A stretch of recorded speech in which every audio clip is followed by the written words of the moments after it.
Concept निकला है। लोग चिकित्सा कराने के लिए भारत आते हैं। दुबई में रह के लोग दुबई में नहीं कराते हैं, भारत आते हैं। भारत में चिकित्सा सस्ती है, लेकिन चिकित्सक बनना महंगा है। हमारे यहाँ पे चिकित्सा बहुत सस्ती है। क्या है, आप खुद देखते हैं, सरकारी अस्पतालों में 1 रुपए के पर्चे में आपका खेल हो जाता है ना। यदि फॉरेन से कोई आएगा वही डॉक्टर जल्दी काम करेगा, विदेशी आया है उसके लिए अलग सुविधाएं दी गई हैं, ठीक है, उसके पास जितना पैसा है। तो यहाँ पे बहुत सस्ती है चिकित्सा, लेकिन चिकित्सक महंगे बनते हैं, तो लोग रसिया चले जाते हैं। रसिया में आप बहुत कोई भी चीज पढ़ना चाहो बहुत आसानी से पढ़ लोगे। क्यों पढ़ लोगे, क्यों सस्ता है वो? क्योंकि वहाँ का इकोनॉमी का स्ट्रक्चर कैसा है, इकोनॉमी का स्ट्रक्चर वहां पे समाजवादी है, सारा कुछ स्टेट स्पॉन्सर्ड है। तो राज्य के कारण से जितने भी विद्यालय बहुत सस्ती शिक्षा आपको देते हैं, आसानी से बन के लोग चले आते हैं और इसके बाद भारत में आके वो डॉक्टरी की प्रैक्टिस करते हैं, लेकिन उसके लिए फिर एंट्रेंस देना पड़ता है, तब मानते कि आप डॉक्टर बन के आए हो। विदेशी तो ऐसे लोग बाहर बहुत जाते हैं पढ़ने के लिए, लेकिन आप फिर भारत आ गए, फिर आप सारे अधिकार, आप नागरिकता नहीं खत्म हुई आपकी, ठीक है। लोग ऑक्सफोर्ड पढ़ के आते हैं, लोग हार्वर्ड जाते हैं, लोग जो है कहीं भी जाते हैं। तो भारत के जितने भी देखेंगे आपका जो हाई क्लास सोसाइटी सब विदेशों में पढ़ते हैं, ठीक है। यहाँ JNU DU में मरते नहीं है कि यहाँ पे बस आंदोलन धरना यही होता है। यहाँ के विद्यालयों में क्या होता है, ऐसा नहीं उच्च गुणवत्ता नहीं है, लेकिन यहाँ के विद्यालयों में पॉलिटिक्स बहुत ज्यादा है, राजनीतिकरण हो गया। जब से छात्र संगठन बने और इन छात्र संगठनों को राजनीति के लोगों को राजनीति एक कैरियर के तौर पे दिखने लगा, उसके बाद से शिक्षा ग्रहण करने की जो अवधि है वो पॉलिटिक्स में बीत जाती है। यहाँ पे 2-2 महीने कॉलेज सिर्फ और सिर्फ छात्र संघ के चुनाव कराने के लिए बंद कराए जाते हैं, समझ रहे हैं, पूरा का पूरा। यहाँ तो बड़ा हद होती है। कई बार मैं जब जैसे यहाँ के लोकल स्कूलों में कभी घूमने जाओ तब एडमिशन के टाइम पे, तो यहाँ पे शिक्षा विभाग में इतना कम स्टाफ है कि टीचर ही बेचारा एडमिशन ले रहा है।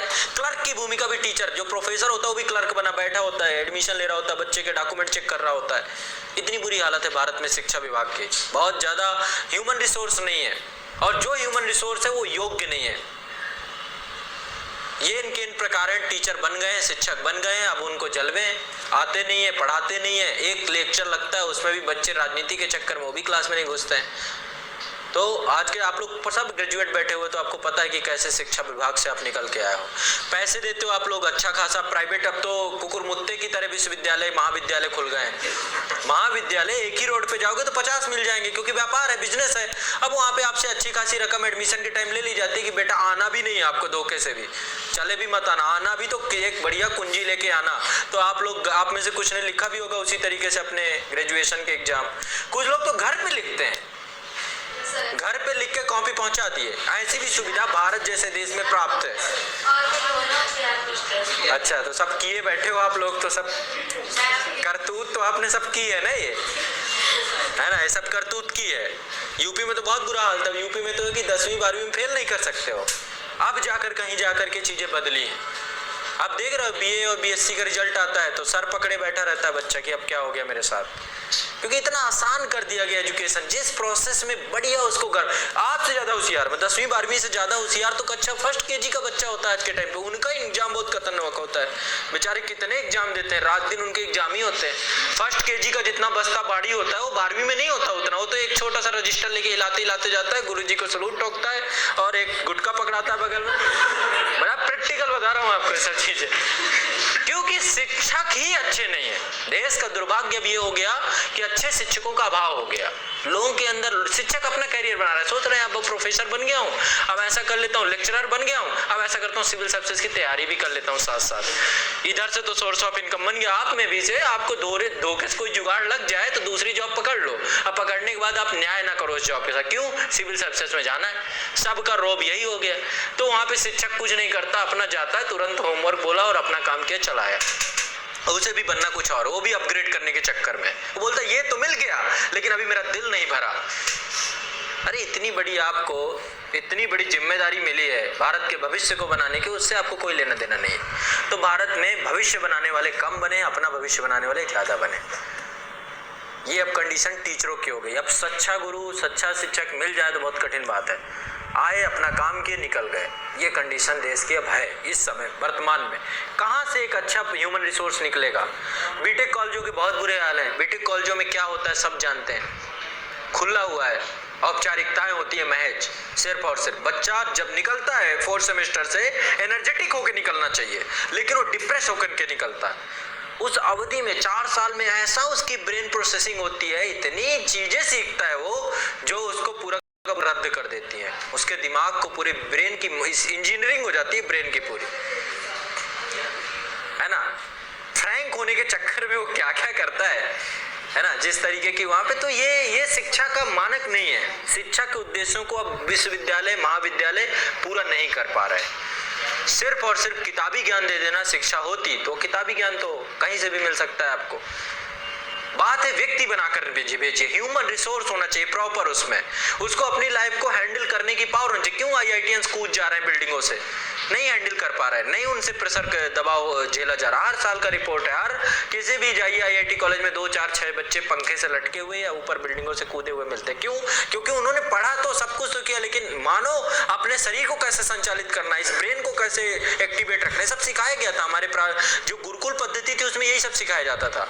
मनुष्य को मनुष्य बनाना सिखाते थे, ज्ञान के साथ साथ ज्ञान तो मिलता। और इस श्रेणी का ज्ञान नहीं था जो आज लिए बैठे हो आप लोग, इससे बहुत उच्च दर्जे का ज्ञान मिलता था हमें। और आपको कैसे अपने जीवन में देखो अहंकार खत्म हो जाए, उसके लिए भिक्षावृत्ति करवाते थे। आप जाइए लोगों से मांग के लाइए और लोगों को दीजिए, इससे क्या होगा, आपका अहंकार खत्म हो जाएगा।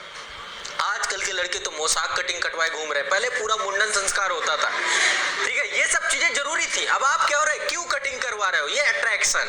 आप पढ़ाई पे ध्यान नहीं दे रहे हो, आप अपने लुक्स पे इन पे काम कर रहे हो। ये सब चीजें नहीं होती थी पहले, जमाना दिखावे का हो गया। पहले पूरा का पूरा अट्रैक्शन ही खत्म कर दिया जाता था, पूरा धोती कुर्ते। भारतीय परिवेश बहुत अच्छा था, एक ड्रेस कोड होता था, सब एक जैसे दिखते थे और उनमें ऐसे वैल्यू सिस्टम होते थे। उनको एक शब्द है स्वावलंबी, स्वावलंबिता सिखाई जाती थी। आपको जाना है जंगल में, ये काट के लाना है, ये काट के लाना है, ये काट के लाना है। दुनिया भर की विद्याएं सीखते थे। क्या क्या विद्याएं थी उस समय। विश्वगुरु ऐसे नहीं था, नालंदा और तक्षशिला ये दो जो है महाविद्यालय, नालंदा और तक्षशिला वास्तव में विश्वगुरु की समयावधि रही है। भारत में ज्ञान, विश्व से कितने लोग आते थे ज्ञान अर्जित करने के लिए, और आज स्थिति निकृष्ट हो चुकी है। आज भारत की स्थिति अच्छी नहीं है, क्योंकि शिक्षा के मानक परसेंटाइल बन चुके हैं, परसेंटेज नहीं होगा। दबाव जहां कम किया जाता था पहले विश्वविद्यालयों गुरुकुलों में, वो दबाव बढ़ाना चालू कर दिया गया। 10वीं क्या, मेरे पास तो फोन 6वीं के बच्चे को आते, पूछते इसको IAS बनाना है। 6वीं से उसका बेचारे का खोखला कर दिया दिमाग, क्रिएटिविटी खत्म कर दी। मतलब कक्षा मुझे पैदा होते ही क्लियर होना चालू हो जाता। पूरा डिस्कशन तो यही होता है कि इसको ये बनाना है, इसको ये बनाना है। इतनी बुरी कंडीशन है, ऐसे ऐसे मतलब खेला हो रहा है। तो अब क्या हो गया कि क्योंकि अब माता पिता भी तो वैसे ही पढ़ के आए हैं ना, उनके साथ भी वैसा ही हुआ। जो ये पीढ़ी है, आप लोग की पीढ़ी और गंदी निकलने वाली है अपने बच्चों के साथ। क्यों? आप रेस में आप भी भाग रहे हो, आप अपने बच्चों को और तेज रेस में, कि तुझे नहीं पता, मुझसे पूछ कितनी रेस थी, और तेज दौड़, नहीं बहुत पीछे रह जाएगा। ये नहीं था गुरुकुल पद्धति में, ऐसी गुरुकुल पद्धति नहीं थी हमारी।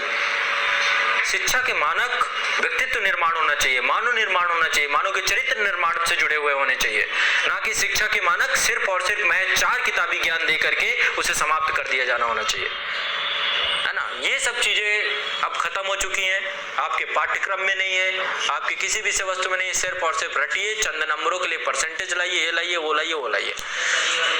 हर जगह ये सिखाया जाता है कि भैया परसेंटेज लाना है, किसी को ये नहीं सिखाया जाता कि परसेंटेज नहीं आएगा तो कैसे संभालना है, उसका अल्टरनेटिव क्या है। प्लान बी कभी नहीं बताया जाता, सब जगह प्लान ए पे बात हो रही है। सक्सेस सक्सेस सक्सेस सक्सेस, नहीं तो फेलियर, ये फेलियर, ये फेलियर, ये फेलियर। और देखेंगे विश्व में जितने इंटरप्रेन्योर बैठे हुए हैं, जितने आपके महापुरुष बैठे हुए हैं, सब फेलियर ही थे और बाद में जाके उठ गए। उनका एग्जाम्पल ही नहीं दिया जाता। अभी दिल्ली में एंटरप्रेन्योरशिप कल्चर चालू हुआ है, आपको पता है। एक पूरी क्लास होती है वहाँ पे, पूरी क्लास ये होती है कि बच्चा जो है उसको क्रिएटिविटी हो उसके दिमाग में, उसको ऐसे बेसिक चीजें दी जाती हैं ताकि वो क्रिएटिवनेस उसके अंदर आए।